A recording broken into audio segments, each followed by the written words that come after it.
ต่อสามครับทุกคนต่อสามพร้อมปล่อยท่อสามก่อนนะครับผมมาเป็นยัง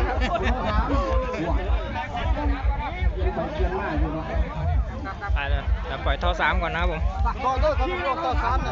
สามนะครับท่อสามครับของโมที่7ครับหมู่ที่7ครับท่อสามครับขอให้โชคดีครับ1 2 3ปล่อยครับ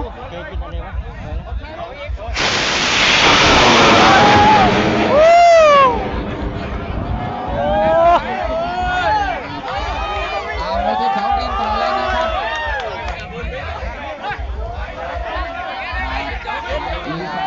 โอ้ผ่านไปครั